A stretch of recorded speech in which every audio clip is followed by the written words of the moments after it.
আসসালামু আলাইকুম। কেয়ারজন কোম্পানির চেয়ারম্যান মোহাম্মদ নাসিরউদ্দিনের পরিবারকে চাঁদা দাবি, হুমকি ও মানহানির প্রতিবাদে আজকে সংবাদ সম্মেলন আয়োজন করা হয়েছে।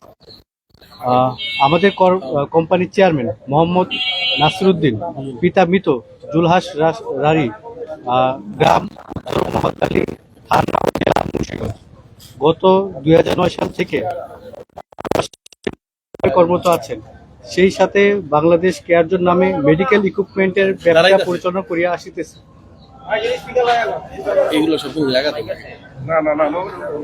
এটিও লাগাতে আবার কি প্রথমটা বলতে হবে? দাঁড়ায় বলতেই না, দাঁড়ায় বলতে হবে। প্রথম থেকে বলতে হবে, প্রথম থেকে বলতে হবে। আসসালামু আলাইকুম। কেয়ারজন কোম্পানির চেয়ারম্যান মোহাম্মদ নাসিরউদ্দিনের পরিবারকে চাঁদা দাবি, হুমকি ও মানহানির প্রতিবাদে সংবাদ সম্মেলন। আমাদের কোম্পানির চেয়ারম্যান জনাব মোহাম্মদ নাসিরউদ্দিন, পিতা মৃত জুলহাস রারি, গ্রাম উত্তর মহাখালী, থানা ও জেলা মুন্সিগঞ্জ, গত 2009 সাল হইতে প্রবাসী হিসেবে কর্মরত আছেন। সেই সাথে বাংলাদেশে কেয়ারজন নামে একটি মেডিকেল ইকুইপমেন্টের ব্যবসা পরিচালনা করিয়া আসিতেছে। আমরা বাংলাদেশের প্রতিনিধি হিসেবে কর্মরত আছি।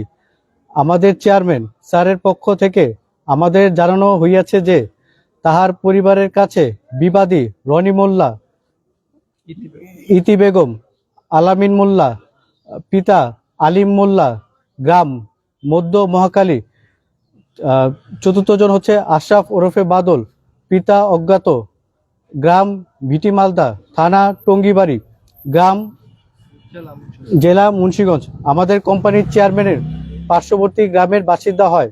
বিবাদীগণ অহেতুক আমাদের চেয়ারম্যানের পরিবারের সদস্যের কাছে 45 লক্ষ টাকা চাহিয়া আসিতেছে। আমাদের চেয়ারম্যানের পরিবারের সদস্য টাকা দিতে অস্বীকার করিলে বিবাদীগণ আমাদের চেয়ারম্যানের পরিবারের সদস্যদের বিভিন্ন প্রকার ভয়ভীতি সহ খুন, জখম, হুমকি প্রদান করিয়া আসিতেছে এবং আমাদের চেয়ারম্যান স্যারের সহ তাহার পরিবারের সদস্যদের ক্ষতি সাধন করিবে মর্মে জানিয়েছে। বর্তমানে বিবাদীর ভয়ে আমাদের চেয়ারম্যান স্যারের পরিবারের সদস্য নিরাপত্তাহীনতায় ভুগিতেছে। এমত অবস্থায় আমরা সকলে এই সংবাদ সম্মেলন আয়োজন করিয়াছি, যাহাতে আপনারা সবাই এই বিষয়টি নিয়ে অবগত থাকে।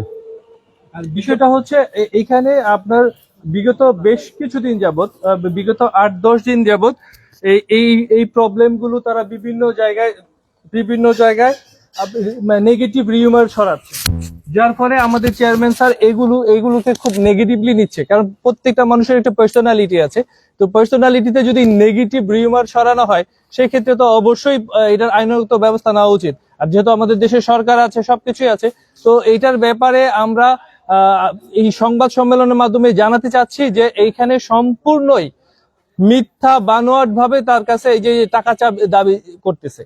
তো এইটার ব্যাপারে এই জন্য আপনাদেরকে দেখানো বা সংবাদ সম্মেলন করে জানানো।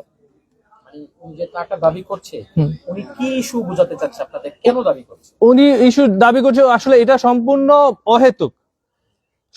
অহেতুক। এখন উনি যদি টাকা পেয়ে থাকে, ওনার যদি সিঙ্গাপুরের একটা ইস্যু আছে, উনি যদি টাকা পেয়ে থাকে তাহলে এই ইস্যুটা উনি সিঙ্গাপুরে প্রুফ করবে। সিঙ্গাপুরের ইস্যুটা একটু বলেন। সিঙ্গাপুরের ইস্যুটা বলতে হচ্ছে আমাদের কোম্পানি মালিকের কাজের প্রয়োজনে আপনার বিভিন্ন কোম্পানি থেকে ওয়ার্কার হায়ার করে থাকে। তো এই ইস্যুতে হয়তো বা হায়ার করেছে একজন, কিছু ওয়ার্কার হায়ার করে থাকে। তো ওই ইস্যুটা, ওইটা তো টোটালি সিঙ্গাপুরের বিষয়। এখানে বাংলাদেশে তো কোনো ইস্যু না, যে বাংলাদেশে এসে যে টাকা চাচ্ছে, এটা তো বাংলাদেশের ইস্যু না। যদি সিঙ্গাপুরে কোনো কেউ যদি টাকা পেয়ে থাকে, এটা ইস্যুটা হচ্ছে সিঙ্গাপুরের, তারা সিঙ্গাপুরে সেটা মিট করবে। বাংলাদেশে তো এখানে তার পরিবার তো কোনো ইস্যু না। যারা টাকা দাবি করছে তাদের পরিচয়টা যদি একটু বলতেন, তারা রাজনৈতিক দলের সাথে জড়িত কিনা? এখন তারা রাজনৈতিক দলের সাথে জড়িত হতে থাকতে পারে। তাদের পরিচয়টা হচ্ছে রনি মোল্লা, তারপর ইতি বেগম আর আলামিন মোল্লা। আর এইটাকে মোটেও তো আপনার দিচ্ছে, এটা কি বলে আপনার শেল্টার দিচ্ছে হচ্ছে আশরাফ ওরফে বাদল, ইন্ধন দিচ্ছে। কতদিন ধরে এই টাকাটা দাবি করে আসছে? এর আগে কোনো পূর্ব শত্রুতা ছিল কিনা? পূর্ব শত্রুতা ছিল কিনা আমার জানা নাই, তবে হচ্ছে এটা দাবি করতেছে বিগত 15-20 দিন যাবত। বিগত 15-20 দিন যাবত এই জি। টাকা দাবি করছে। জি, বিভিন্ন জায়গায়। আপনারা কিন্তু বলছেন যে চাঁদা দাবি এবং হুমকি প্রদান এবং জি জি জি তাদের জানের নিরাপত্তার বিষয়টা জি বলছেন। জি জি তাহলে তাদের পরিবারের পক্ষ থেকে কি মুন্সিগঞ্জ সদর থানায় কোনো অভিযোগ দায়ের জি, করা হয়েছে? সাধারণ ডায়েরি করা হয়েছে। অভিযোগ কবে করা হয়েছে? অভিযোগ করা হয়েছে গতকালকে। গতকালকে অভিযোগ করা হয়েছে। জি, এই বিষয়ে পুলিশ কি কোনো ধরনের আইনগত পদক্ষেপ নিচ্ছে? আমরা এই যে সংবাদ সম্মেলন করেছি, আপনারা এই ব্যাপারটা শেয়ার করবেন, প্লাস হচ্ছে আমরা এই ব্যাপারটা পুলিশকেও অবগত করেছি। আমার একটা বিষয় জানা ছিল, চাঁদাবাজি একটা বিষয়, পাওনা দ্বারা একটা বিষয়। স্পেসিফিক তারা কি চাঁদা চাইছে না পাওনা টাকা? এরা স্পেসিফিক, তারা তো টাকা পায় না, তো যেহেতু টাকা পায় না, তার কাছে যদি টাকা চায় সেটা তো অবশ্যই চাঁদার মধ্যে অন্তর্ভুক্ত। নির্দিষ্ট কোনো কারণ দেখিয়ে টাকাটা চাচ্ছে না। চাচ্ছে না। যা, এবং কোনো ডকুমেন্টও নাই। তারা কি কোনো ক্ষমতা দেখাচ্ছে? ক্ষমতা দেখানোর প্রয়োজন, মানে তারা ক্ষমতা দেখানোর চেষ্টা করতেছে বিভিন্ন ভাবে, ওয়েতে। আরেকটা বিষয় হচ্ছে, আপনারা কোম্পানির পক্ষ থেকে আজকে সংবাদ সম্মেলন করলেন, ভুক্তভোগী যারা তার পরিবার কেউ নাই, আপনারা বললেন তারপর কেন বললেন? হ্যাঁ, তার পরিবারের কেউ নাই বলতে এরকম না, তার পরিবারের সদস্যরা আছে, কিন্তু আমাদেরকে এই ব্যাপারটা জানানো হয়েছে যে আপনারা এখানে গিয়ে এই ব্যাপারটা সবাইকে জানান কোম্পানির পক্ষ থেকে। আর স্যার হচ্ছেন ব্যক্তিগতভাবে উনার ফ্যামিলি প্লাস হচ্ছে ওনার স্ত্রী এবং বাচ্চা, ওরা হচ্ছে সিঙ্গাপুরে থাকে। তো এখানে হচ্ছে আমরা হচ্ছে এখানে কর্মরত আছি। আর যেহেতু ওনার ভাইয়েরা আছে এখানে, ওনার মা হচ্ছেন অসুস্থ, তো শয্যাশায়ী হচ্ছে, তো ওনার মার পক্ষে তো এখানে অ্যাটেন্ড করা সম্ভব না। আর যেহেতু স্যার ওনার পরিবার নিয়ে বিদেশে থাকেন, তো ওনার পক্ষ থেকে আমরা এই সংবাদ সম্মেলন আয়োজন করেছি।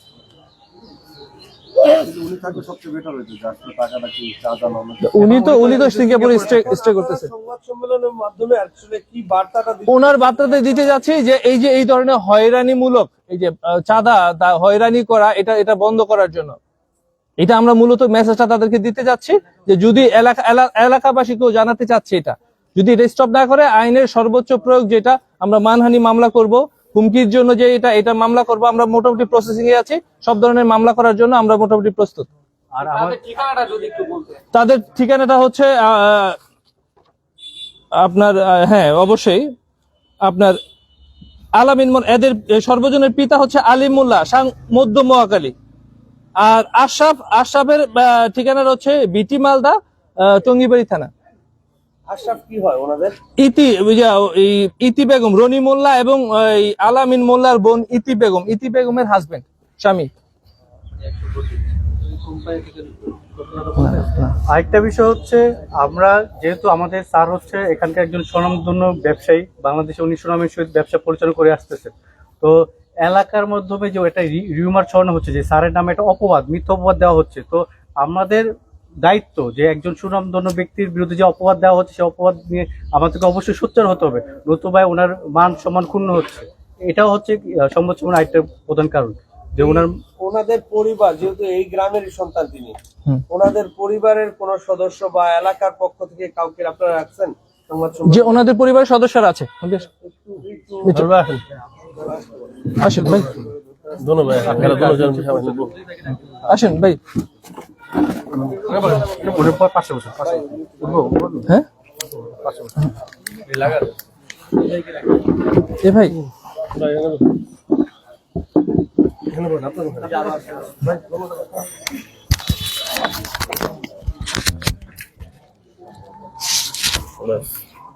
আপনার কাছে প্রশ্ন হচ্ছে যে আমাদের এই যে আপনাদের কেয়ার জোন কোম্পানির চেয়ারম্যান নাসির উদ্দিন, ওনার প্রতিষ্ঠানের এমপ্লয়িরা এই সংবাদ সম্মেলনটির আয়োজন করেছে, আপনিও তো আপনার পরিবারের সদস্য, তো আপনারা এই বিষয়ে কি স্থানীয়ভাবে কোনো ধরনের আলোচনা করেছেন, কারো কাছে জানাইছেন? এই বিষয়টা একটু বলবেন। এবং যারা টাকা দাবি করছে, এখানে কি আদম ব্যবসার কোনো বিষয় আছে কিনা, আর যদি থাকে তাহলে তাদের সাথে আদম ব্যবসার বিষয়টা কিন্তু না, প্রথমত এখানে আদম ব্যবসার কোনো বিষয় না, এটা হচ্ছে একটা সিঙ্গাপুরের বিষয়। আর এখানে আমরা ওনাদের সাথে একত্রিতভাবে যৌথভাবে একসাথে কাজ করতেছি পরিবারের সাথে, যেহেতু ওনার একটা প্রতিষ্ঠান আছে, এই কারণে আমরা প্রতিষ্ঠানের ব্যানারে আমরা এই কাজটা করতে চাইতেছি। আর দ্বিতীয়ত হইল যে আমরা কাউকে জানাইছি কিনা, এটা আমরা তো প্রথমত এটা জানি না। কিছুদিন আগে ওনাদের ওই যে পরিবার এবং ওনার শাশুড়ি, আশরাফের শাশুড়ি আমাদের এলাকার মধ্যে আর প্রথমত গেছিল যে নাসিরের সাথে কথা বলবে, পরবর্তীতে ওনারা আবার এলাকার মানে গণ্যমান্য যারা আছে ওনাদেরকে জানাইছে যে নাসিরের কাছে 35 লক্ষ টাকা পাইব। এই কারণে এই বিষয়টা হলো সিঙ্গাপুরের বিষয়, যে সিঙ্গাপুরের সিস্টেমটা হলো ওনারা কারো যদি ওয়ার্কার লাগে আরেকজনের কাছ থেকে হায়ার করতে পারে। তো হায়ারের সিস্টেমটা হলো যে হায়ার করে আর যার থেকে যে হায়ার প্রদান করে, যদি কোনো ধরনের প্রবলেম হয় সমস্ত খরচ ওই যে মানে ওয়ার্কার প্রদান করব, সমস্ত খরচ উনি বেয়ার করব। কিন্তু ওই খরচের বাবদ উনি এখন ওনার কাছে টাকা চাইতেছে, আসলে কোনো টাকা পাইব না। না না